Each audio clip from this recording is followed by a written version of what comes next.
बिस्मिल्लाहिर्रहमानिर्रहीम। अच्छा भाई, मैंने आपको क्विज़ेस दिए थे, समझो दो हो गए। एक तो मैंने क्लास में ही दे दिया था सवाल, और एक घर से, दोनों हो गए। उसमें कोई मसला? चलें जी, अगर बेसिक बात रिवाइज की जाए तो हमारा बेसिक कॉन्सेप्ट ये है कि जब भी हम कैश फ्लो बनाएंगे तो उसमें प्रॉफिट और कैश आपस में रिकनसाइल्ड नहीं होंगे। सबसे पहला रीज़न होगा नॉन कैश एक्सपेंसेस, क्योंकि वो एक्सपेंस तो होगा बट वो कैश एक्सपेंस, तो आप उसको ऐड बैक कर देंगे in order to make sure कि भाई उसका कैश का कोई इम्पैक्ट, क्योंकि हमें पता है कि जब हम पीपी खरीदते हैं तभी कैश का इम्पैक्ट होता है, उसके बाद से वो यूज़ होता है। ये हमने लॉजिकली बात की थी, ऐसा ही है। हाँ, अभी सर क्लास वाले क्वेश्चन में 12,000 का डिफरेंस अभी सही कर लेंगे, उसको देख लेते हैं। अच्छा, दूसरी चीज़ फिर हमने ये सीखी कि अगर आप कोई पीपी खरीदते हैं तो वो कोई आपका एक्सपेंस नहीं है, वो कैपिटल एक्सपेंडिचर है। तो यानी वो कैश में से तो माइनस हुआ हुआ बट प्रॉफिट में से माइनस, तो हम इन्वेस्टिंग एक्टिविटी में से उसको माइनस करके दिखाते हैं। एक ये हो गया सॉर्ट ऑफ। अच्छा, फिर जब मैं पीपी को बेचता हूँ तो गेन पे भी बेच सकता हूँ, लॉस पे भी। अच्छा, अगर मैं गेन पे बेचूंगा तो मेरे प्रॉफिट एंड लॉस अकाउंट के अंदर पूरा गेन होगा और कैश में पूरा कैश होगा। तो आप पहले गेन को एलिमिनेट करने के लिए उसको माइनस कर लेंगे तो इम्पैक्ट हो जाएगा ज़ीरो, और आप फिर उसमें से जो भी आपने पीपी को बेच के प्रोसीड्स लेकर आए उसको ऐड कर देंगे, क्योंकि वो कभी भी प्रॉफिट के अंदर ऐड नहीं हुई थी। ये भी हमने सीख लिया था। फिर हमने कहा अगर आपने पीपी लॉस पे बेचा है तो वो लॉस आपके प्रॉफिट एंड लॉस अकाउंट के अंदर लेस हुआ है, आप उसको कर देंगे ऐड बैक ताकि उसका इम्पैक्ट ज़ीरो हो जाए। फिर आपने कहा भाई पूरे प्रोसीड्स नीचे दिखा दो जो आपके पैसे आए, ये भी बात क्लियर है।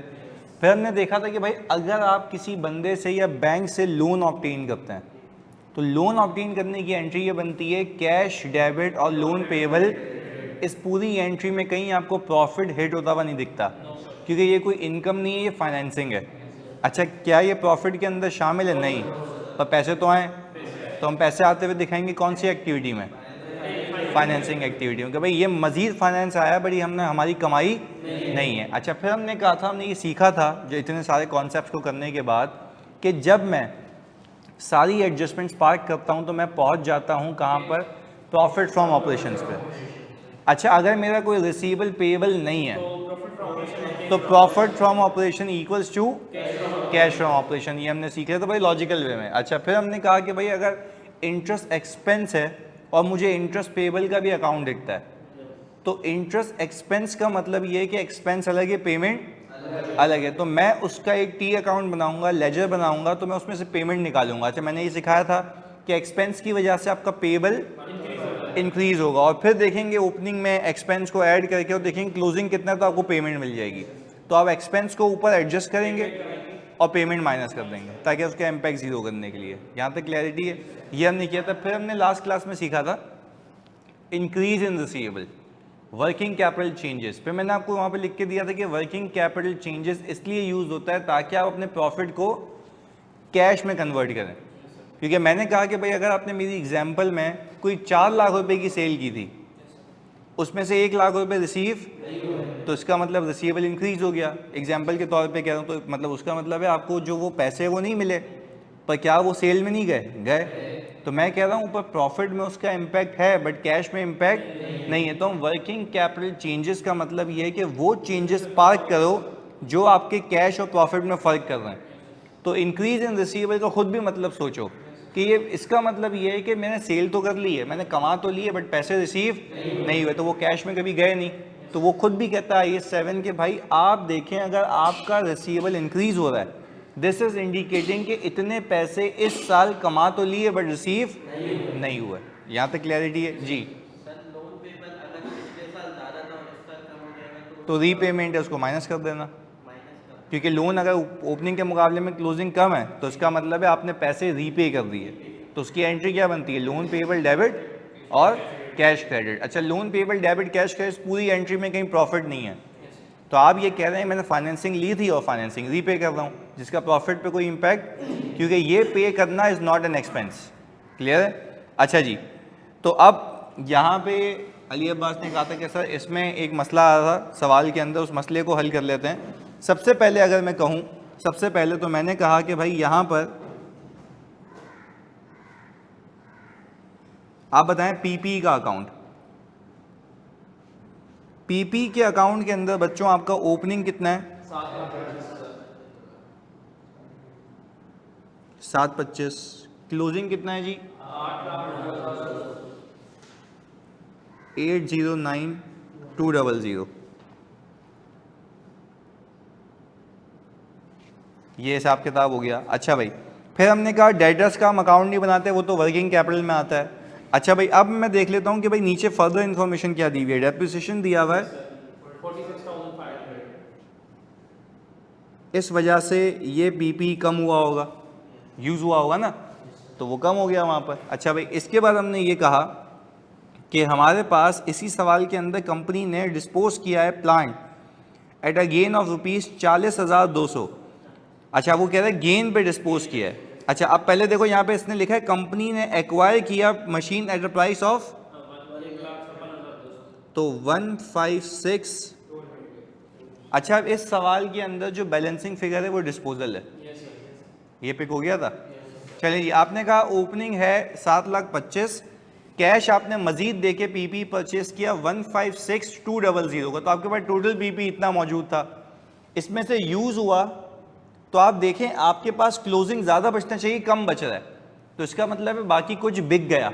और यहाँ पे लिखा हुआ भी कि गेन पे बिका है, तो यहाँ से जो अमाउंट मिलेगी आपको बैलेंसिंग फिगर, वो डिस्पोजल की क्या मिलेगी, 25,500 की कैरिंग अमाउंट मिलेगी।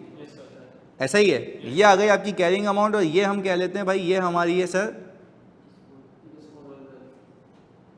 बैलेंसिंग फिगर डिस्पोजल की कैरिंग अमाउंट। ये आप लोगों ने पिक कर लिया था। चलें जी, अब आगे।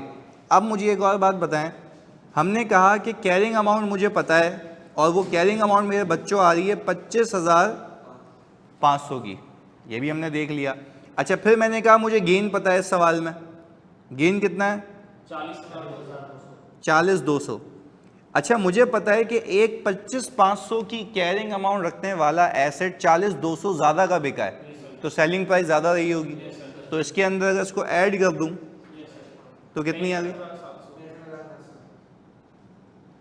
यही है। तो ये 65,700 हमारी प्रोसीड फ्रॉम डिस्पोजल। हमने यहाँ पे ऐसे बैलेंसिंग फिगर निकाल ली वर्क बैक करके। यहाँ तक कोई मसला? ओके जी, अब क्लियर है, ये पास यहाँ तक सही है। अच्छा भाई, अब आप ज़रा इंटरेस्ट का अकाउंट बना लें।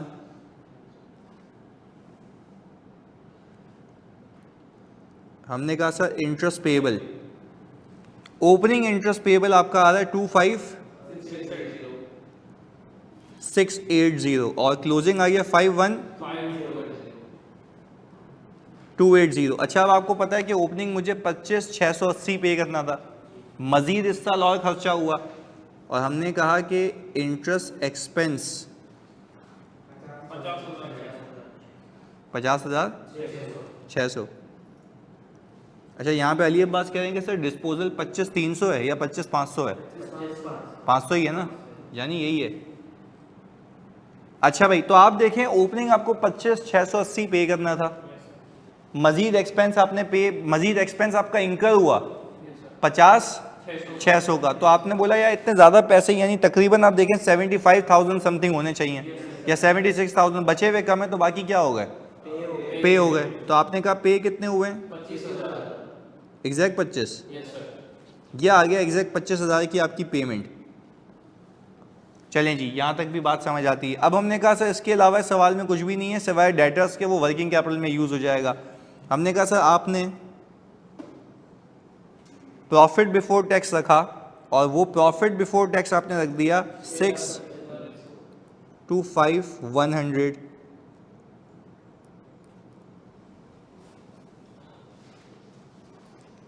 एडजस्टमेंट आ गई आपकी डेप्रिसिएशन एक्सपेंस की, वो डेप्रिसिएशन एक्सपेंस है 46, ये नॉन कैश है आपका। आपने कहा भाई गेन ऑन डिस्पोजल, आप क्या कर देंगे जी, लेस कर देंगे।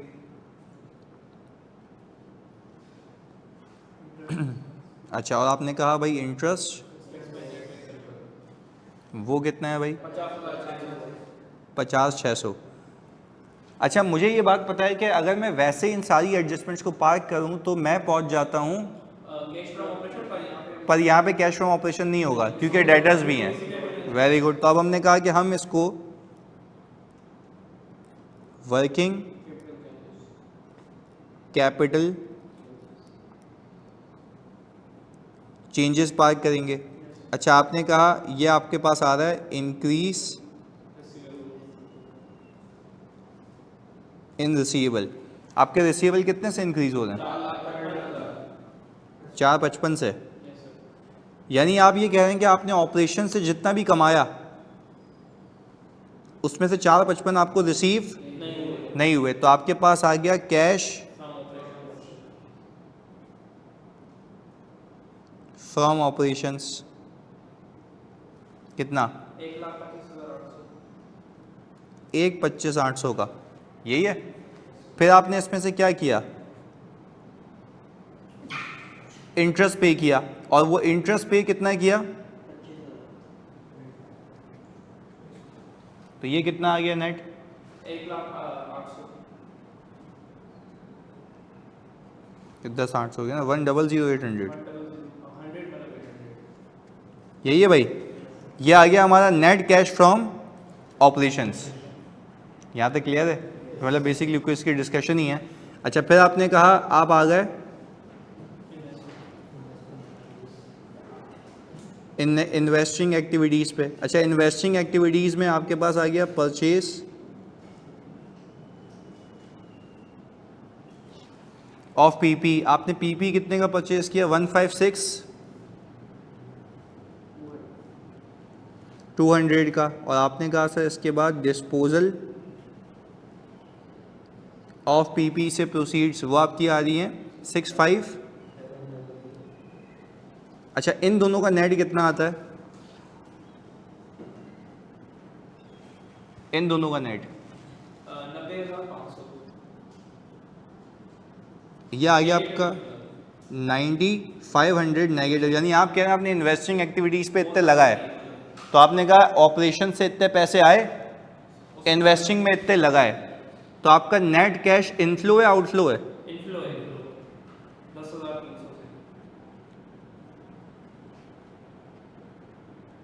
यह आ गया। इसके अंदर आप ओपनिंग बैलेंस ऐड कर दें। अच्छा, आपके पास ओपनिंग बैलेंस जो आ रहा है यहाँ पर वो आ रहा है 456,250। तो क्लोजिंग कितना आ रहा है?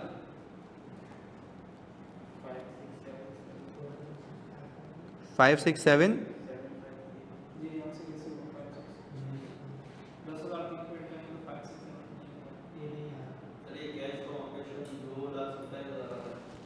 तुम लोगों ने बताया कितना आ रहा है ये? 2,27,000। ओके जी, फिर ये नीचे वाला भी अमाउंट बताओ। 2,02,000।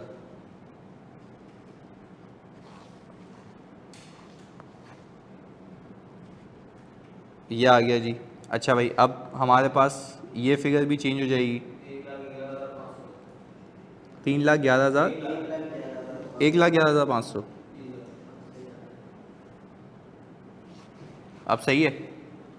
अब इन दोनों को सम करो। 567,750, 567,750। क्लियर है भाई? हाँ जी, okay good. Proceeds from PP में डिस्पोजल गेन लिखते हैं ना? नहीं, किसने कहा भाई? प्रोसीड्स फ्रॉम पीपी में क्या गेन लिखते हैं या पूरे पैसे? पूरे पैसे आते हैं ना। ये तो मैंने एंट्री वाइज भी सिखाया है। आप तो पैसे बताएंगे ना। ये रहा, देखो, प्रोसीड फ्रॉम पीपी में पूरे ये पैसे आएंगे, गेन तो पीएनएल आइटम है, तभी तो इस गेन को मैं जीरो कर देता हूं ताकि पूरे पैसे दिखा सकूं। अच्छा, क्या ये सब बात मानते हो कि ये गेन आपके सेल्स प्रोसीड्स में शामिल है? तो सेल्स में प्रोसीड्स में भी शामिल है, पीएनएल में भी शामिल है। कितनी बार हो गया? तो आप एक बार हटा दें ऊपर से ताकि पूरे पैसे दिखा सकें। सर, इंटरेस्ट पेड को फाइनेंसिंग एक्टिविटी में नहीं लिखेंगे, लिख सकते हैं, बट इंडस्ट्री प्रैक्टिस ये है कि आप ऑपरेशन से पैसे कमाएं और उसमें से इंटरेस्ट की पेमेंट दिखा दें। सही है? तो वहाँ दिखा सकते हैं, हमारा मसला नहीं है, पर इंडस्ट्री प्रैक्टिस ये है कि यहाँ पे प्रेजेंट करें इसको। सही है? आपका एग्जामिनर भी यहीं प्रेजेंट करता है, तो हमने फिर यहीं रखा है इसको। हाँ जी, यहाँ तक कोई मसला? अच्छा, हमने कल की क्लास तक यानी लास्ट क्लास तक हमने कर लिया था इंक्रीज इन रिसीवेबल। आज हम सीख लेते हैं डिक्रीज इन रिसीवेबल। ये तो कर लिया होगा ना, तो होमवर्क था। क्विज़ेस सारे चल रहे हैं तुम लोगों के अप टू डेट? कितने कर लिए मैंने क्विज़ेस अब तक? 5। चलो सही याद है तुम्हें, 5 हैं।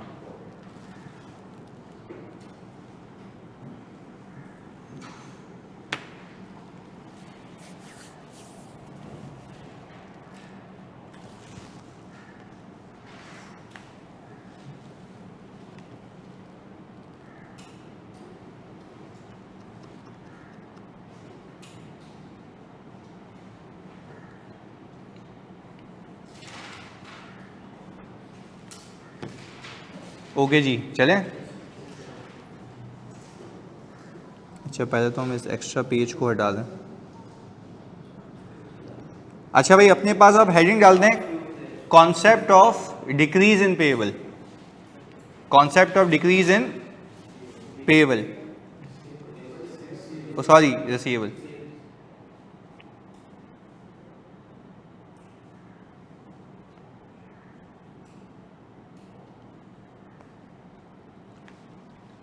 अच्छा जी, इसके लिए आपने ज़रा यहाँ पे फोकस होकर देखना पड़ेगा। अगेन हमारी थीम ये होगी कि पहले अकाउंटिंग, फिर उसकी रिपोर्टिंग और फिर कैश फ्लो। सही है जी, आगे देखिएगा तो फोकस के साथ, ताकि लॉजिकली समझ आए। इन्वेंट्री परचेज की मैंने एड ₹50,000 कैश के ऊपर, तो आपने कहा सर आपने इसकी एंट्री बनाई होगी इन्वेंट्री डेबिट कैश क्रेडिट, कितने से? 50,000 रुपये से। हाँ भाई, क्या ये मेरा एक्सपेंस है? एसेट है, अभी एसेट है, पर पैसे चले गए, पैसे चले गए। चलिए जी, फिर हम कह रहे हैं कि हमने यही इन्वेंट्री उठा के 5 लाख रुपए की बेच दी, किस पे? क्रेडिट पे। ऐसा ही है, कितने की बेची? 5 लाख रुपए की। तो हमने यहाँ पे एक एंट्री बनाई, ट्रेड रिसीवेबल डेबिट, इन्वेंट्री कहाँ से क्रेडिट भाई? Sales credit.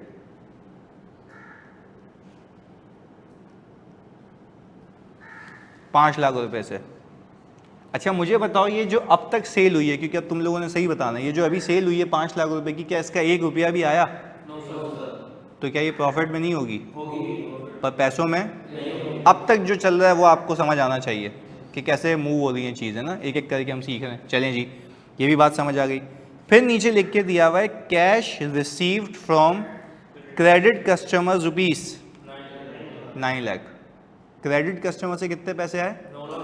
9 लाख रुपए आए। अच्छा जी, अब ज़रा बात समझिएगा, जब क्रेडिट कस्टमर से 9 लाख रुपए रिसीव हुए मुझे, तो मैं यहाँ पे देख रहा हूँ, ज़रा फोकस होकर देखिएगा, क्या मैं कह सकता हूँ कि 5 लाख रुपए तो करंट ईयर के रिसीव हो गए, बकाया पिछले होंगे? देखो यहाँ पे लिखा हुआ भी है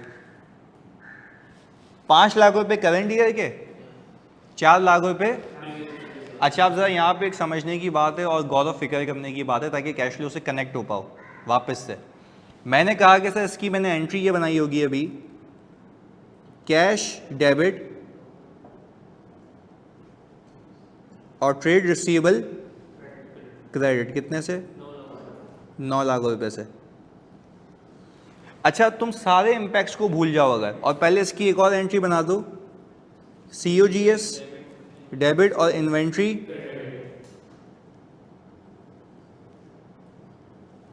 अच्छा ये कितने से भाई?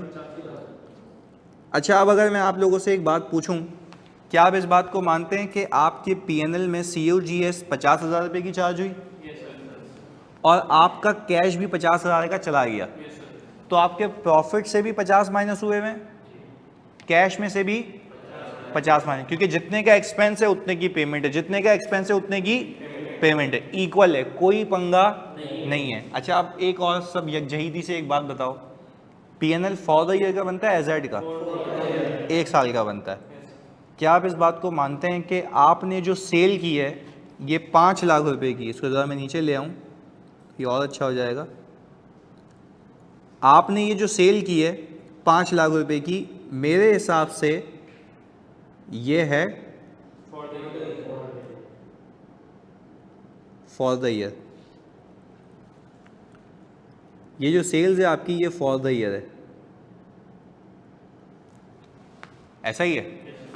तो आपके प्रॉफिट में यही होगी, पर कैश के अंदर 2 सालों के पैसे हैं, करंट ईयर, प्रीवियस ईयर। अच्छा अब आप देखो बातों बातों में सीख भी गए, आप समझिएगा। IAS 7 आपको ये कहता है कि जब भी आपका रिसीवेबल डिक्रीज होगा, जब भी आपका रिसीवेबल डिक्रीज होगा, तो इसका मतलब ये है कि आपने इस साल के पैसे भी ले लिए, क्योंकि आप खुद देखो ना, जो आपका रिसीवेबल डिक्रीज हो रहा है तो मतलब ओपनिंग की रिकवरी हुई है, ओपनिंग की ये बात समझ आ रही है कि ओपनिंग की रिकवरी हो रही है। तो ये स्टैंडर्ड भी तो आपको यही कह रहा है कि जब भी आपके रिसीवेबल डिक्रीज होंगे आप उसको कैश फ्लो में ऐड कर देना। अब मैं लॉजिकली बता रहा हूँ ताकि ये कन्फ्यूजन नहीं हो, मैं सिंपल भी कह सकता था फॉर्मेट में डिक्रीज हो ऐड कर देना, आंसर आ जाएगा, लॉजिकली समझ लो। मैंने कहा जब आपके रिसीवेबल डिक्रीज हो रहे हैं इसका मतलब है किस साल के पैसे आ रहे हैं, लास्ट ईयर के पैसे इस साल रिकवर हो रहे हैं। अच्छा अब जब मैं यहाँ पे बैलेंस शीट में जाता हूँ ना, आप ज़रा 6 लाख रुपए और 2 लाख रुपए का डिफरेंस ले लें, 4 आ रहा है, इसका मतलब ये है कि जो 4 लाख रुपए मुझे मिले हैं वो पिछले साल के हैं। अच्छा अब इसको थोड़ा सा और एलैबोरेट करता हूँ। जो 4 लाख रुपए मुझे मिले हैं वो सेल किस साल की है, वेरी गुड वेरी गुड, पिछले साल की है। तो आप अगर अपना दिमाग लगाएं कि पिछले साल जब वो पैसे नहीं मिले होंगे आपने लेस करा दिए होंगे, आपने बोला सेल हो गई पैसे आपने हटा दिए, आपने बोला रिसीवेबल जब आएंगे तब ऐड कर दूंगा। अब वो टाइम आ गया कि आपने इस साल जो सेल की वो तो पैसे मिल गए, उसका तो पंगा ही नहीं है, पंगा उसका है जो पैसे पिछले साल के इस साल आ गए। अच्छा अब जब पिछले साल के पैसे इस साल आ गए, मानिया कह रही है सर ऐसा भी तो हो सकता है कि 4 लाख इस साल के होते और 5 लाख पिछले साल के, चलो तब भी प्रूव कर देता हूँ, तब भी प्रूव कर देता हूँ। वो कह रही है कि सर ऐसा भी तो हो सकता है 4 लाख रुपए इस साल के हों और 5 लाख रुपए, इन एनी केस पंगा तो 4 लाख रुपए का है ना, जो कि सेल्स में नहीं है, कैश में है, तो वही तो मैं ऐड कर रहा हूँ। बात समझ आई? वो कह रही है सर व्हाट इफ आप समझें कि आपने सेल तो 5 की है ना, इसमें से 4 लाख रुपए इस साल के होते, 5 पिछले साल के होते, तो मैं कह रहा हूँ नीचे कैश के अंदर इवन तो 9 लाख ही है ना, तो रिसीवेबल का डिक्रीज यही तो बता रहा है आपको, बचे कुचे पैसे। रिसीवेबल का डिक्रीज आपको क्या बता रहा है, बचे कुचे पैसे। तो मैं यही कह रहा हूँ कि भाई अगर आपकी सेल के अंदर 5 लाख रुपए सिर्फ, क्योंकि सेल्स होती है फॉर द ईयर की, और रिसीवेबल का डिक्रीज बता रहा है कि पिछली रिकवरी हुई है, क्या हुई है, यूं कह लो ना, चलो ये जो मानिया कह रही है कि 4 लाख रुपए इस साल के, तो 1 लाख रुपए इस साल के फंस गए, 1 लाख रुपए तो आप लेस करेंगे क्योंकि वो पैसे, तो पिछले साल के जो 5 लाख आए वो, तो 1 लाख लेस 5 लाख प्लस कितने हो गए, 4 लाख रुपए।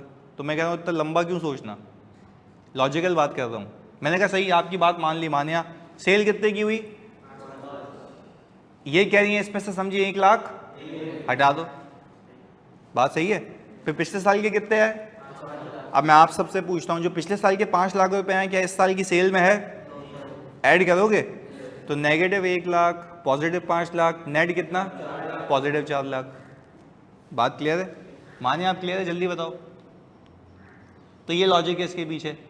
तो आप सिंपल ये याद रखें कि अगर आपके पिछले साल के रिसीवेबल्स में कंपैरेटिवली इस साल रिसीवेबल डिक्रीज हो रहे हैं, दिस इज इंडिकेटिंग कि ये आपकी रिकवरी ज़्यादा हुई है और वो आपके सेल्स का पार्ट, क्योंकि वो पिछले सालों की सेल थी जो रिकवर अब हो रही है। तो whenever you see that your receivables are decreasing, आप उसको ऐड बैक कर देंगे, क्योंकि वो पैसा तो आ चुका है बट वो सेल नहीं है। तो हम तो कैश फ्लो बना रहे हैं ना कि ऑपरेशन से कितना पैसा है, तो मैं शेयर होल्डर को बोलूंगा भाई लास्ट टाइम ये ऑपरेशन से पैसा नहीं आया था, मैंने हटा दिया था, इस साल पैसा आ गया तो ऐड कर रहा हूं मैं। दोनों में बात क्लियर है? सर पॉजिटिव 4 लाख का क्या मतलब है बेटा, अगर मैं कह रहा हूं कि 5 लाख की सेल है जिसमें से 1 लाख नहीं आए, मैंने क्या किया, 1 लाख माइनस कर दिया, ये लो 1 लाख माइनस कर दिया, मानिए आप ही की एग्जाम्पल पे 1 लाख रुपए माइनस कर दिया, और आप कह रही हैं कि पिछले साल के 5 लाख रुपए, तो पिछले साल के 5 लाख रुपए जो इस साल रिसीव हुए तो क्या वो इस साल की सेल में होंगे, क्योंकि वो सेल किस साल की थी। तो आपने कहा सर 5 लाख रुपए ऐड करेंगे ना, तो नेट कितना आ गया, तो मैं भी कैश फ्लो में कितना कह रहा हूँ 4 लाख रुपए। तो आपको इतना अलग अलग सोचने की नीड नहीं है, आप सिर्फ रिसीवेबल को ट्रैक करें। अच्छा, अगर यही रिसीवेबल इंक्रीज हो रहा होता तो मतलब लमसम बेसिस पे इस साल कुछ सेल बुक हुई है और पैसे नहीं आए, तो रिसीवेबल को देख के समझ आना चाहिए। हाँ जी मानिया, क्लियर है बेटा? आप ही ने तो बोला ना। देखो मानिया, आपने मुझे क्या कहा, आप ही का सवाल है, आप ही कंफ्यूज हो रहे हो। आपने कहा सर 9 लाख रुपए में आप यूं कर लें, उल्टा कर लें आप। आपने कहा सर 4 लाख रुपए करंट ईयर के रिसीव हुए हैं, 5 लाख रुपए लास्ट ईयर के रिसीव हुए हैं। यही कहा ना मानिया आपने? जल्दी बताओ मुझे, यही कहा ना? अच्छा, अब मैं कह रहा हूं इस साल की सेल कितनी है? हाँ जी, 5 लाख रुपए की। इस साल की सेल कितनी है मानिया? 5 लाख रुपए की है। तो आपने कहा कि सर 5 लाख रुपए की सेल में से 4 लाख रुपए रिसीव हुए, कितने रिसीव नहीं हुए? तो आपने कहा सर 1 लाख रुपए आप कैश फ्लो में रहने देंगे, हटा देंगे, क्योंकि वो सेल तो हो गई है बट पैसे नहीं आए। तो भाई मानिए हमने आपकी बात मानते हुए 1 लाख रुपए माइनस कर दिए। अच्छा, फिर आप मानिए कह रही हैं कि 5 लाख रुपए पिछले साल के मिले हैं। तो मैंने कहा जब पिछले साल के 5 लाख रुपए मिले हैं तो क्या वो इस साल की सेल है या पिछले साल की है? इस साल सिर्फ रिकवरी है। तो इस साल सिर्फ रिकवरी है तो ऑपरेशंस में पैसा तो आया है ना। तो क्या शेयर होल्डर को बताऊं आया है? यस, क्योंकि पिछले साल जब हटाया था तब भी बताया था आया है, तब भी बताऊंगा। तो मैंने कहा मानिए आप यहाँ पे 5 लाख रुपए ऐड कर देंगे। तो अब मुझे बताओ 1 लाख रुपए फंस गए, 5 लाख रुपए आ गए, नेट कितने आए या गए? कितने? तो वही 4 लाख रुपए। मैं कह रहा हूँ नेट बेसिस पे मूवमेंट को ट्रैक करो। मानिए आप क्लियर है? ओके। अच्छा, अली अब्बास कह रहे हैं कि लास्ट ईयर की भी 4 लाख होते तो बेटा ये ऊपर जो कैश रिसीव्ड है वो 8 लाख रुपए होता। सही है? अली अब्बास कह रहे हैं कि sir what if last year के 4 लाख रुपए मिलते, तो आप मुझे बताएं तो कैश रिसीव के 9 ही रहता, कितना हो जाता? 8 लाख रुपए। ऐसा ही है। और मैंने पहली एग्जाम्पल ही ये कराई है कि करंट ईयर 5 लाख पूरे मिल गए और लास्ट ईयर के कितने मिले हैं। तो हम तो यही कह रहे हैं ना आसानी से समझने के लिए कि करंट ईयर के पैसे तो आ गए, सेल भी उतनी, पैसे भी उतने, कोई पंगा नहीं है। तो रिसीवेबल जो लास्ट ईयर का इस साल मिल रहा है वो सेल में शामिल नहीं है, क्योंकि वो सेल किस साल की थी? सीधी जबान में कहें कमाई थी लास्ट ईयर की, रिसीव अब हो रही है, जो कि प्रॉफिट में शामिल नहीं है। अब एड बैक कर दें। तो जब भी रिसीवेबल आपके डिक्रीज होंगे दिस विल इंडिकेट कि आपने कमाए थे पिछले साल, मिले इस साल, तो आप एड बैक कर दें। तो वो तो IAS 7 जो सिंपल कहता है whenever you see that your receivables are decreasing, आप उसको वर्किंग कैपिटल में ऐड कर देना, कहानी खत्म हो जाएगी वहाँ पे। तो आपका प्रॉफिट कैश में कन्वर्ट हो जाएगा, क्योंकि लॉजिकल बात है ये जो पिछले साल के 4 लाख रुपए इस साल के प्रॉफिट में है ही नहीं पर कैश में है, तो आप उसको ऐड बैक करेंगे तो वो प्रॉफिट किस में कन्वर्ट हो जाएगा? कैश में। बात क्लियर है? कॉपी करें जी इसको जल्दी।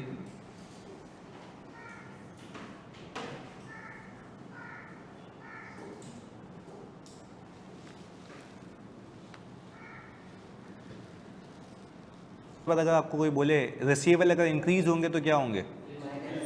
लेस होंगे। रीजन? हाँ, आप बोलेंगे कमा लिए पैसे नहीं है। अच्छा, रिसीवेबल अगर डिक्रीज होंगे ऐड करेंगे, बोलेंगे पिछले साल की कमाई थी इस साल रिसीव हुई जो कि इस साल की कमाई में शामिल नहीं है, तो हम ऐड बैक कर देंगे।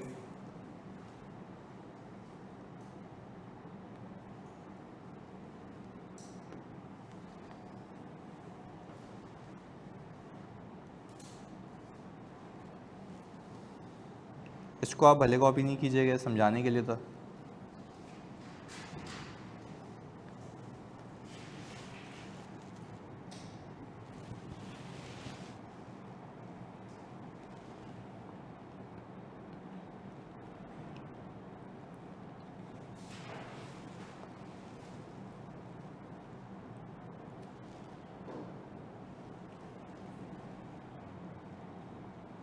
हाँ जी, चलें अगले केस पे।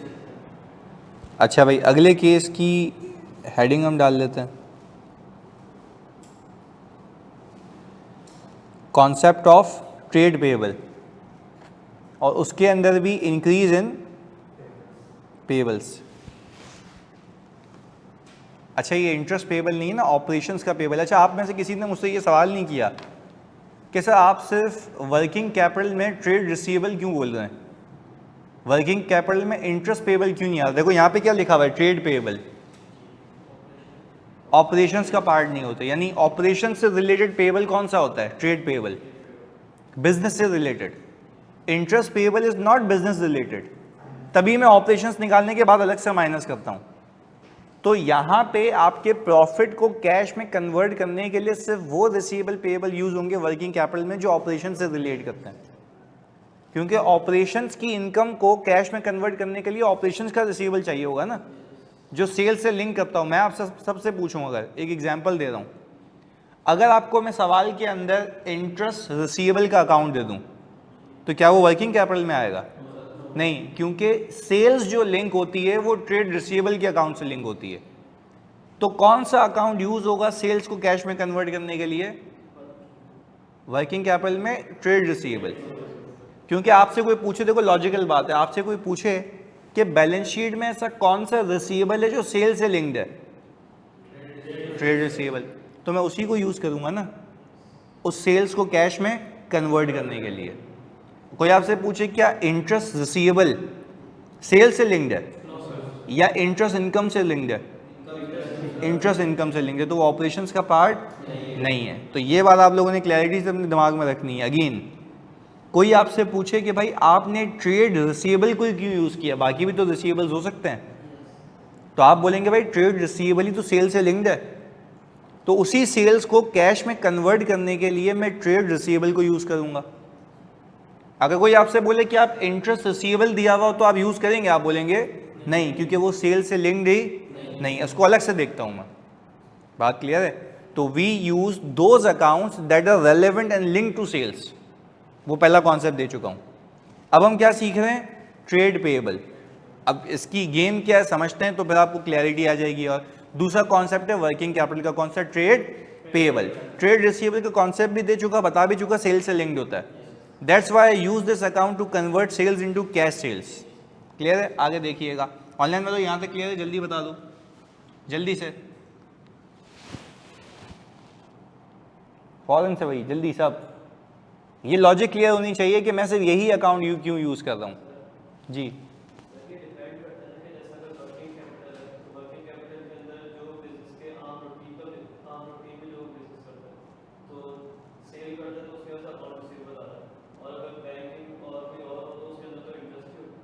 ना, तो फिर उसके ऑपरेशंस अलग हो गए ना, हम तो मैन्युफैक्चरिंग कंसर्न की बात कर रहे हैं ना, सही है? तो उसके लिए तो नॉर्मल होंगे, तो उसके लिए फिर वो वर्किंग कैपिटल में आते हैं, सही है? चलें जी। अच्छा भाई, अब हमने कहा कि भाई हमने इन्वेंट्री परचेज की, यहाँ पे कितने की? 1 लाख रुपए की। अच्छा ये बड़ा इंटरेस्टिंग गेम होगा, ज़रा समझना है इसमें, ताकि लॉजिकली अभी भी तक कनेक्टेड हो तो ऐसे ही रहोगे इसमें। हमने कहा भाई सर आप एंट्री बना दें, हमें उससे ज़्यादा अच्छा समझ आता है। इन्वेंट्री डेबिट, और आपने कहा सर ट्रेड पेएबल क्रेडिट, कितने से भाई? 1 लाख रुपए से। अच्छा अभी आप लोगों ने बता दिया तो मज़ा आ जाएगा। ये जो इन्वेंट्री मैंने परचेज की है, क्या मेरा एक्सपेंस है, एसेट है? एसेट है। पर ये एसेट में कैश पे लाया हूँ, उधार पे? अच्छा, मतलब अब तक अपने भेजे में एक बात रखना, एसेट भी आ गया, पैसा भी नहीं गया। इससे पहले जो मैंने केसेस करवाए थे, एसेट आ गया था, पैसा चला गया था, तो दोनों में फ़र्क है। तो मैंने आपको ये कहा है कि मेरी स्ट्रेटजी ये होती है कि एक चीज़ को समझाने के लिए बाकी चीज़ों को मैं कांस्टेंट रखता हूँ, सही जी? आगे दूसरा वो कह रहा है sold inventory at a price of ₹5 lakh on cash. अच्छा फिर वो कह रहा है कि भाई यहाँ पर आपके पास कैश हो गया डेबिट, कितने की भाई? अच्छा अब एक मज़ेदार एंट्री बनेगी,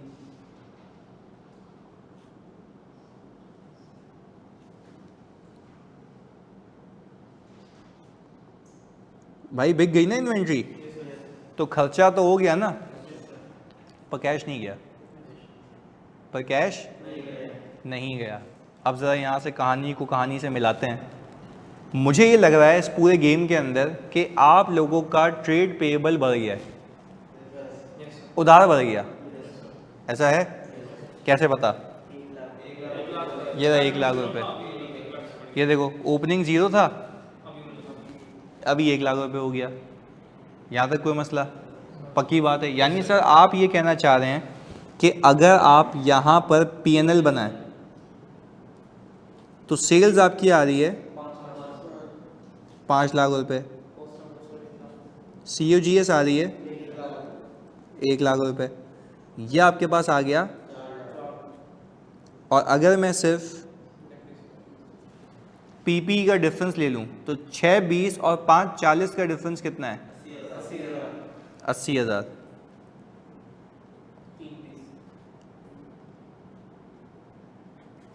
ये आ गया हिसाब किताब, ये बन चुका होगा, ये हो चुका होगा, ये बन चुका होगा, ये हो चुका होगा। सही, ये हिसाब किताब ये बन चुका होगा, ये हो चुका होगा। यहाँ तक हमें क्लैरिटी होनी चाहिए एक एक चीज़ की। चलें जी, अब हमने कहा कि सर मैं अगर अपना दिमाग लगाऊं तो मुझे ये लग रहा है कि जब मैंने एक इन्वेंट्री परचेज की और यूज़ भी कर ली, साथ साथ सोचना है मेरे पैटर्न पे, इन्वेंट्री परचेज भी की, यूज़ भी की, पे नहीं किया, परचेज भी की, यूज़ भी की, पे नहीं किया। तो इस पूरी कहानी का मतलब यह है कि जब भी आपके ट्रेड पेएबल इंक्रीज होंगे, सही जी, यहाँ पे लिखते हैं ताकि याद रहे, जब भी आपके ट्रेड पेएबल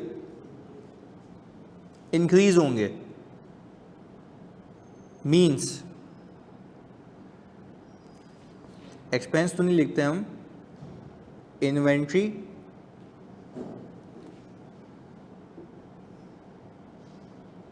परचेज की, यूज की और पे नहीं किया। मतलब इन्वेंट्री यूज करने का मतलब है COGS। इन्वेंट्री यूज करने का मतलब क्या है?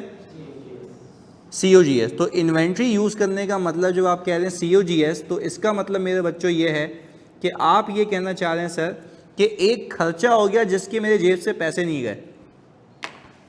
एक खर्चा हो गया, खर्चा मतलब एक्सपेंस हो गया जिसके मेरी जेब से पैसे, मैंने ये एंट्री बनाई आप लोगों को समझाने के लिए। देखो इन्वेंट्री खरीदी कितने की थी? अब तक आपका खर्चा नहीं हुआ था, एसेट था, एसेट बढ़ गया, लायबिलिटी आ गई। क्या वो इन्वेंट्री बेच दी? कमाए कितने?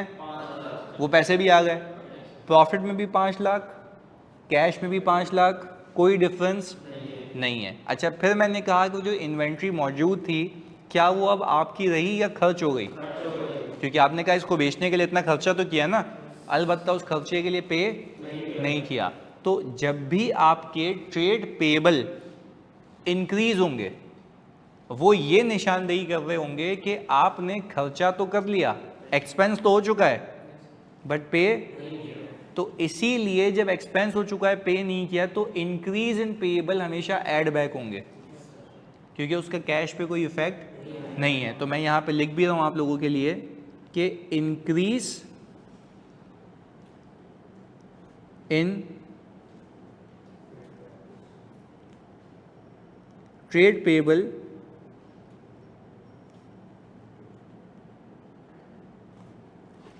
will be added back in working capital।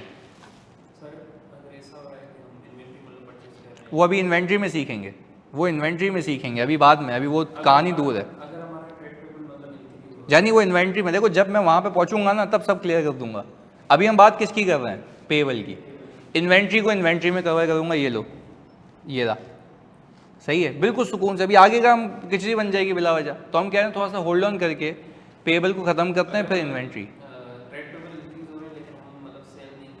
मैं वही कह रहा हूँ ना, वो इन्वेंट्री से लिंक करूंगा ना, मेरी जान में मना ही नहीं कर रहा, सब आएगा। अच्छा, अब पहले इसको कर लो, प्रॉफिट बिफोर टैक्स कितना है आपका?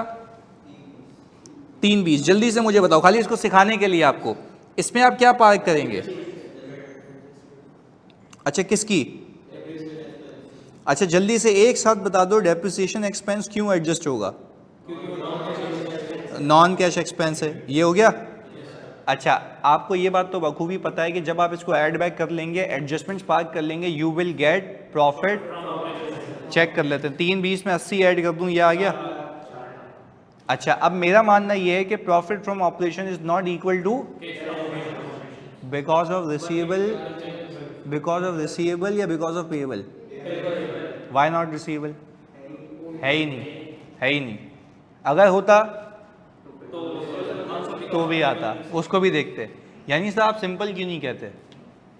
रिसीवेबल्स यूज होंगे सेल्स को कैश में कन्वर्ट करने के लिए, पेएबल्स यूज होंगे आपकी परचेजेस को कैश परचेजेस में कन्वर्ट करने के लिए। वापस तो यह भी बात करी वापस से पिछली एग्जांपल से। देखो रिसीवेबल क्या क्या क्या क्या करेगा? कैश में परचेज को कैश में कन्वर्ट करने के लिए। नहीं, अगर मैं कह रहा हूं कि भाई मेरे पेएबल्स ऊपर नीचे हो रहे हैं, तो अभी तो क्या पेएबल ऊपर ही जा रहा है, तो इसका मतलब ये है कि आपने परचेज कर लिया, पैसे नहीं दिए। तो पैसे नहीं दिए तो आउटफ्लो है ही नहीं ना। COGS में वो आउटफ्लो दिख रहा है, आप उसको क्या करेंगे? ऐड बैक कर देंगे। तो यहाँ पे मैं अगर आप लोगों के सामने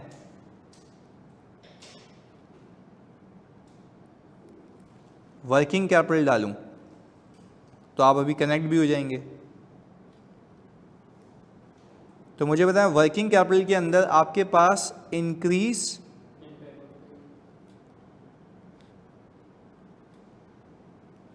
इन पेएबल है कितना जी?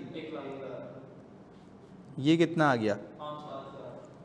और आपके पास ऑपरेशन से आया भी कितना था? 5 लाख। तो सर यहाँ प्रॉफिट तो 4 लाख है। ये जो 1 लाख रुपए की COGS है ना, ये नॉन कैश है, इसका कैश आउटफ्लो नहीं है। पहले तो बात समझ आई, क्योंकि ये जो आपके पास, अगेन रिपीट कर रहा हूँ मेरे बच्चों, ये जो आपके पास 4 लाख रुपए है ना, ये प्रॉफिट है। इसमें से जो 1 लाख रुपए आपको COGS के नाम पे माइनस होता हुआ दिख रहा है ना, वो जेब से गया ही नहीं है, वो नॉन कैश है। इस केस में नॉन कैश है क्योंकि वो पेएबल में। पहले तो बात समझ आई। तो यानी सर ये पूरा गेम समझाने का ऐसे मतलब ये कि ताकि मैपिंग रहे कि कौन सी चीज़ ऐड क्यों कर रहा हूँ, कौन सी चीज़ लेस क्यों कर रहा हूँ। पहले तो बात समझ आई। यानी जब भी आपके पेएबल्स इंक्रीज होंगे, दिस विल अल्टीमेटली इंडिकेट कि आपने एक्सपेंस कर लिया है, पे नहीं किया, तो आप उसको ऐड बैक करते हैं क्योंकि आपको पता है आपकी जेब से पैसा नहीं गया। आप पूरी एग्जाम्पल में देखें, सिर्फ 5 लाख रुपए आया है। और आप अगर कैश बैलेंस देखें तो कैश बैलेंस का ओपनिंग कितना था? 1.2 मिलियन। क्लोजिंग कितना है? कितने पैसे आए? आए भी 5 ही हैं। जेब से और कोई खर्चा? अच्छा, अगर कोई PPE खरीदा होता तो लेस हो जाता, PPE कोई बाय किया होता तो भी लेस होता, और PPE कोई बेचा होता तो पैसे आ जाते। वो अपनी जगह है, ये अपनी जगह है। तो यानी बेसिकली मैंने पता है क्या किया, पेएबल्स को यूज करके अपनी परचेजेस को कैश परचेजेस में कन्वर्ट किया है, अपनी परचेजेस को कैश परचेजेस में कन्वर्ट किया है। पहले तो यहाँ तक क्लैरिटी है। चलिए जी, अब कॉपी कर लें इसको। ऑनलाइन वालों प्लीज़ क्लियरिफिकेशन दे दो। क्लियर है? जल्दी से।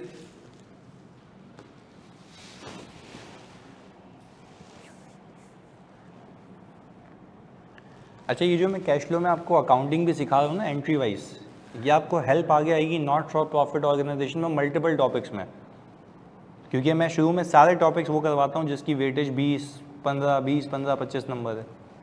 सही है जी। तो आपके वो सारी चीज़ें ये कैरी फॉरवर्ड होंगी आगे, जिसमें टी अकाउंट की यूजेज है, डबल एंट्री है, तो सब आपको हेल्प होगा आगे। तो और वैसे भी मेरा मानना ये है कि कैश फ्लो आपको तब तक नहीं समझ आता जब तक आपको डबल एंट्री क्लियर ना हो और उसका इम्पैक्ट नहीं पता हो कि कौन सी चीज़ कहाँ जाती है। तो वो आपको आगे, इसके बाद कौन सा टॉपिक होगा? इसके बाद मैं कराऊंगा आपको बोरिंग कॉस्ट, फिर हम करेंगे EPS और उसके बाद हम करेंगे PP और फिर उसके बाद NPO।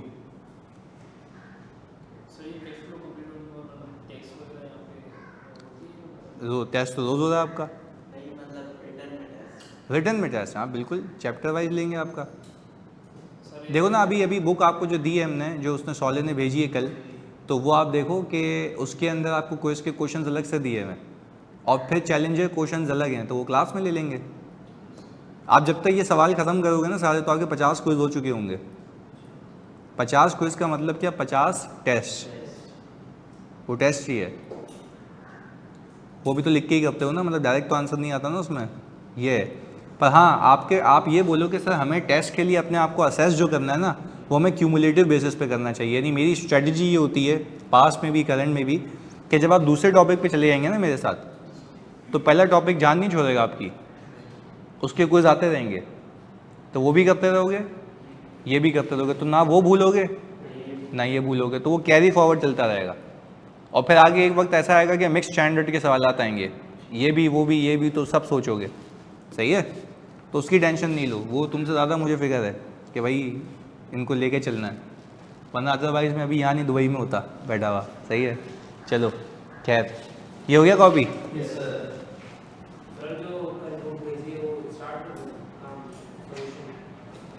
हाँ वो आप सॉल्व करना शुरू कर सकते हैं, पर उस हद तक जितना मैंने पढ़ा दिया आपको, सही है ना, उस हद तक हो सकती है आपसे।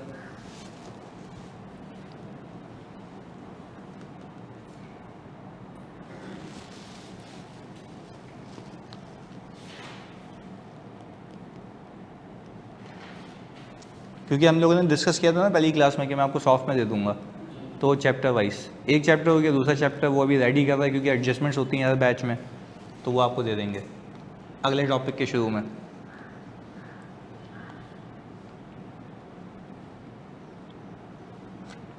उसका प्रिंट निकलवा के ना फाइल बना लो एक अपने लिए, ताकि आपको अगर सॉल्व करना तो आपको आसानी हो।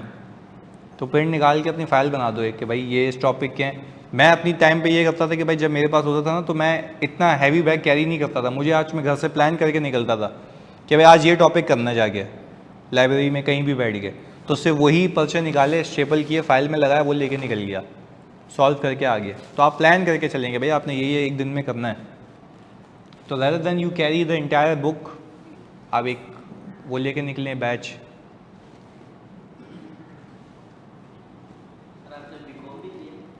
बीकॉम भी किया हुआ है, साथ साथ ही कर लिया था, बीकॉम अलग से थोड़ी ना। अब मेरे वक्त में तो 2 साल का ही था।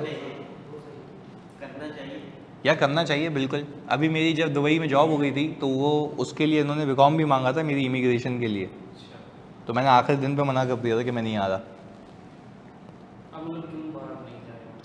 टीचिंग आखिरी, मतलब मुझे बहुत सारे बच्चों ने ये कहा क्योंकि CA फाइनल, FAR2 ऑडिट, मतलब मेरा पहला इश्क जो है ना वो FAR2 ऑडिट और टीचिंग है।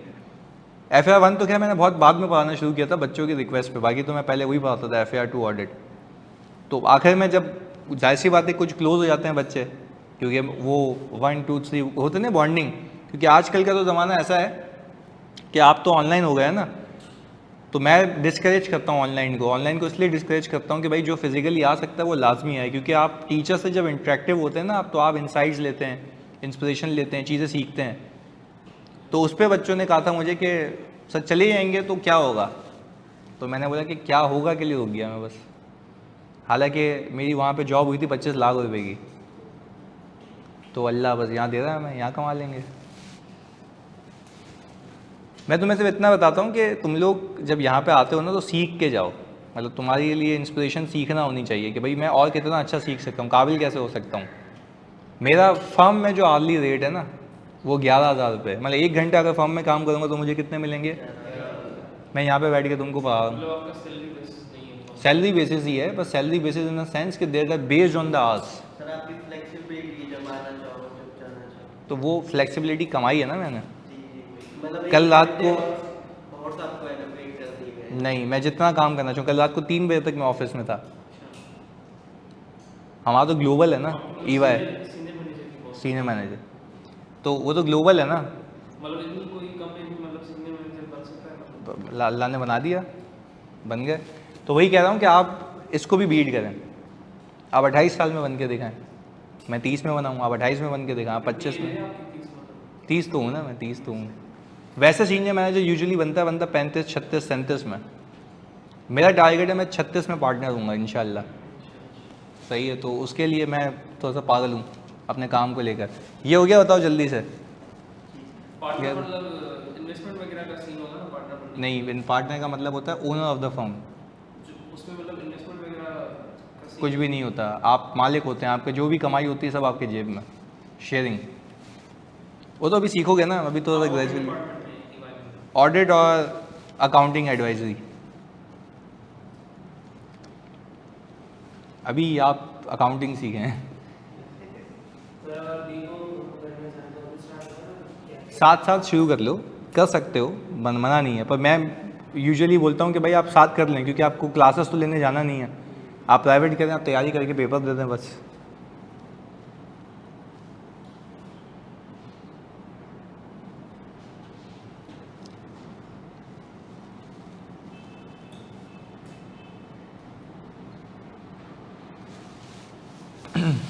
हाँ जी, हो गया ये। अच्छा, अब हमने ये तय कर लिया कि भाई वर्किंग कैपिटल में जब भी आपके पेएबल इंक्रीज होंगे तो वो क्या होंगे, ऐड होंगे, क्योंकि आप सिंपल ये याद रखो, इंक्रीज इन पेएबल का मतलब है खर्चा हो गया, पैसा नहीं गया, तो खर्चा हो गया वो माइनस हो चुका है, पैसे नहीं गए तो आप उसको ऐड बैक कर रहे हैं। बीकॉम की जगह अगर बीबीए कर ले नहीं तो फिर फ़ायदा नहीं है ना, तायरा फ़ायदा नहीं है। आप एक वैसे ही इतनी इलीट क्वालिफिकेशन कर रहे हैं सीए, मैं सिर्फ इसलिए कह रहा हूँ कि अगर आपको बाहर जाना है तो आप उसके लिए बीकॉम कर लें, क्योंकि वो इमिग्रेशन के लिए आसानी हो जाती है। नहीं भी किया हुआ होता बीकॉम तब भी जॉब हो जाती है, तो वाई टू गो अब्रॉड, ना घूमने जाओ, सही है। तो खैर हर किसी का अपना मोटिव है, अगर आप लोगों को बाहर जाना है तो आप बेशक बीकॉम करें, काम आता है, एडिशनल डिग्री है, सही है, तो वो आप करें बिल्कुल। चलें जी, अब आप आ जाएं डिक्रीज इन पेएबल पे, इसको भी ज़रा समझते हैं, इसको भी ज़रा समझते हैं। अच्छा भाई, पहले तो ये देखें आप, हमने इन्वेंट्री परचेज की कितने की, 1 लाख रुपए की, तो जल्दी से मुझे बताओ हमने एंट्री क्या बनाई होगी। वेरी गुड, इन्वेंट्री डेबिट और ट्रेड पेएबल कितने से जी,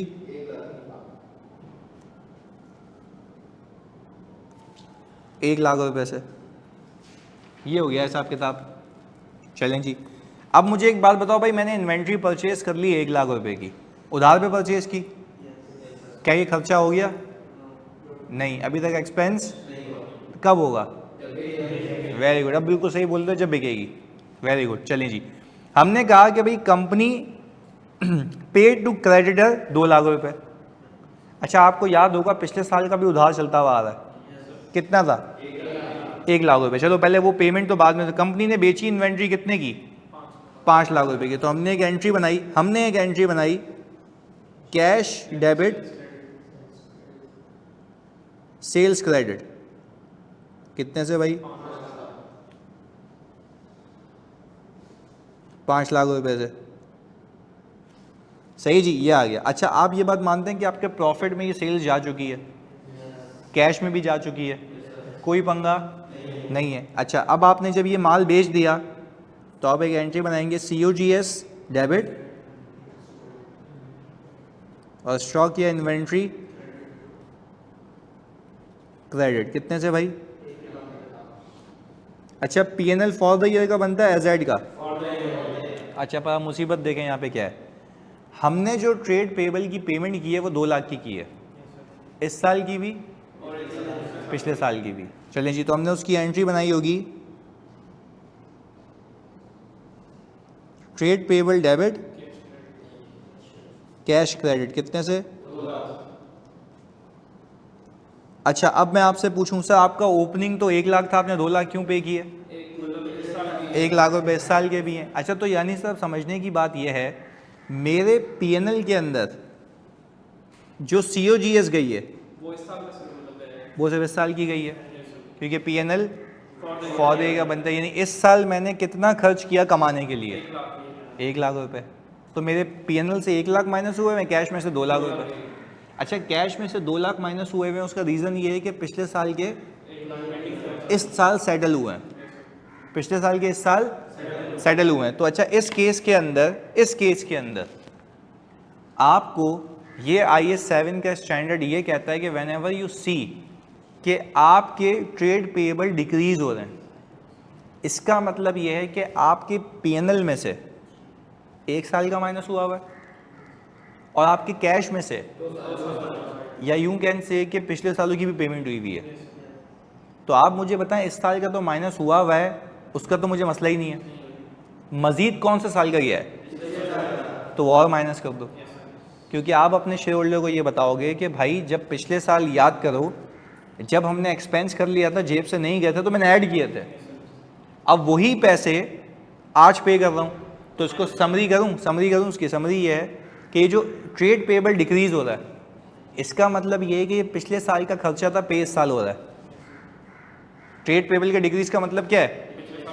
पिछले साल का एक्सपेंस था पे, और इस साल का इस साल पे भी हो गया, तो जो नहीं माइनस हुआ वो पिछले साल का है ना।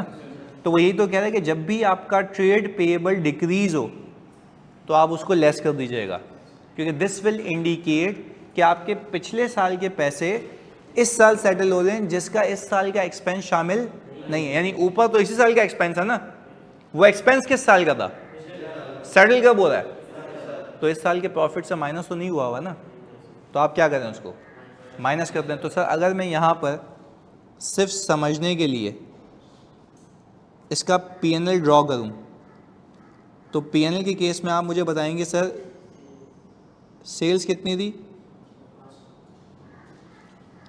5 लाख रुपए। COGS कितनी थी, ये इस साल की COGS है, ये आ गया 4 लाख रुपए।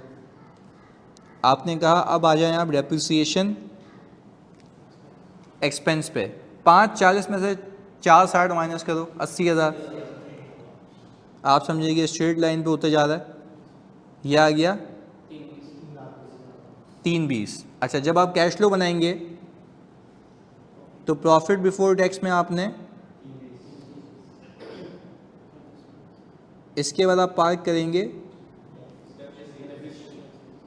डेप्रिसिएशन एक्सपेंस, क्योंकि ये क्या है भाई, नॉन कैश है। आप पहुंच गए प्रॉफिट फ्रॉम ऑपरेशन पे, कि ऑपरेशन से इतना पैसा आया। अच्छा, मैं दिमाग लगा रहा हूँ कि profit from operation cash from operation equal है या नहीं है, because of it can be due to receivable, it can be due to, पर यहाँ पे ड्यू टू पेएबल।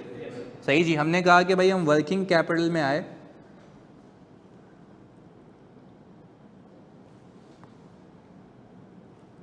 हाँ भाई हम वर्किंग कैपिटल में आए और हमने कहा कि वर्किंग कैपिटल के अंदर डिक्रीज इन पेएबल कितने से, और ये ऐसे दिख रहा है मुझे, आप देखें ओपनिंग 1 लाख है पेएबल, क्लोजिंग 0 है, तो पेएबल क्या हो रहा है, कितने से, 1 लाख। अच्छा मैंने यहाँ पे माइनस कर दिया। माइनस करने की लॉजिक ये है, मैं यहाँ पे चलो आपको बखूबी बताऊँ, आपके पीएनएल में से माइनस नहीं हुआ है, एक माइनस हुआ हुआ है इस साल वाला, और आपके कैश में से पिछले साल का भी माइनस हुआ हुआ है। तो आप बताओ ना अपने शेयर होल्डर को भाई ये मजीद पे किया है, तो ऑपरेशन से इतना मजीद गया है। तो हमने ये कहा कि भाई जब मैं इसको टोटल करूँगा तो मेरे पास कितना आ गया, 3 लाख रुपए। आप खुद भी देखें, आपने सेल 5 की थी, जेब से पेएबल के पैसे कितने सेटल हुए, नेट कितने आए, यहाँ पे भी कितने आ रहे हैं, 3 लाख रुपए। तो ऐसे समरी बनाते हैं इसकी। समरी ये है कि जब भी आप के ट्रेड पेएबल इंक्रीज होंगे, पहली बात सुनना, जब भी आपके ट्रेड पेएबल इंक्रीज होंगे तो आप क्या करेंगे, ऐड बैक कर देंगे। अच्छा, ऐड बैक क्यों करेंगे जल्दी बताओ, खर्चा हो गया पे, तो आपने कहा जब खर्चा हो गया पे नहीं हुआ, तो पे नहीं हुआ ना, आउटफ्लो नहीं है, आप बोलो बच गए, ये पैसे ऐड कर दो। अच्छा, अगले साल आए वही पैसे आज पे कर रहे हो, तो क्या करोगे, माइनस कर दो, क्योंकि बोलोगे इस साल का खर्चा ही नहीं है, वो पिछले साल का खर्चा इस साल पे हो रहा है, मैंने माइनस कर दिया। बात क्लियर है। तो यानी in order to give a proper view to the shareholder कि कैश आगे पीछे हो सकता है, प्रॉफिट अपनी जगह है, कैश। तो इस वाली एग्जांपल के अंदर मैं अपने शेयर होल्डर को यही तो बता रहा हूँ कि इस साल जो मैंने इन्वेंट्री खर्च की है वो 1 लाख है, पैसे मैंने 2 लाख दिए हैं, तो मजीद मैं आपको एक माइनस के बोल रहा हूँ, ये मजीद एक मैंने और पैसे दिए हैं। बात समझ आ रही है। मैं अपने शेयर होल्डर को बता रहा हूँ कि मजीद मैंने 1 लाख रुपए और दिए हैं, जो कि इस साल का खर्चा पिछले साल की पेमेंट हो रही है। अच्छा, यानी अगर एक शेयर होल्डर देखना चाहे कि मैंने पिछले साल के पैसे इस साल पे किए हैं, कितने पे किए हैं, तो वो वर्किंग कैपिटल में डिक्रीज इन पेएबल देख सकता है, वर्किंग कैपिटल में। अच्छा, अली बात देखो, सिंपल समझाता हूं, आपकी COGS से कितना माइनस हुआ हुआ है, आपके कैश में से कितना माइनस हुआ हुआ है, 2 लाख रुपए। तो मुझे एक बात बताओ, अगर मेरी COGS से 1 लाख माइनस हुआ हुआ है, 2 लाख रुपए यहां से माइनस हुआ, तो ज्यादा कैसे माइनस हुआ है, क्योंकि आप कह रहे हैं आपने पिछले साल जो एक्सपेंस किया था उसकी पेमेंट इस साल हो रही है। जब पिछले साल का एक्सपेंस इस साल पे हो रहा है तो इस साल का एक्सपेंस तो नहीं है ना, उसको हम कहते हैं सेटलमेंट ऑफ ऑब्लिगेशन। क्या कहते हैं अली अब्बास, बात क्लियर है? देखो यहाँ पे ये लिखा हुआ भी है मैंने, हमने जो 2 लाख रुपए पे किए ना, उसके अंदर 1 लाख रुपए करंट ईयर के एक्सपेंस की पेमेंट है और 1 लाख रुपए सेटलमेंट ऑफ, क्योंकि इसकी अलग से भी एंट्री बनाओ तो क्या बनती है, ट्रेड पेबल डेबिट और कैश क्रेडिट। तो समझने की बात यह है कि ये जो मैंने 1 लाख रुपए मजीद पे किए हैं वो इस साल के एक्सपेंस के तौर पे शामिल नहीं है, क्योंकि वो इस साल का एक्सपेंस ही नहीं है। एक्सपेंस किस साल का था? तो जब पिछले साल का एक्सपेंस था जो तुमने लास्ट ईयर पे नहीं किया था, तुमने ऐड बैक भी तो किया था, शेयर होल्डर को बताया था ये पैसे बच गए। आज शेयर होल्डर को क्या बता रहे हो, ये पैसे चले गए क्योंकि मैंने मजीद पे किए हैं। तुम जो पीएनएल देख रहे हो उसके अंदर 1 साल का माइनस हुआ है, मैंने मजीद इतने पे किए वो माइनस करके दिखा रहा हूँ। बात क्लियर है? आज ही ऑनलाइन जल्दी बताओ, आप क्लियर है सारे बच्चे? जल्दी से। ओके जी, गुड। अच्छा ये मैं तुम्हें भेज देता हूँ ताकि तुम लोग कॉपी कर लेना इसको। सही जी। अब हमारा रह गया इन्वेंट्री का केस, वो हम करेंगे अगली क्लास में, बट इसका आज तक का क्विज आ जाएगा और उसके अंदर 2 क्विज दूंगा आज, जिसमें आपका पेबल भी होगा और रिसीवेबल भी होगा। सही है जी, मिलते हैं जी अगली क्लास में।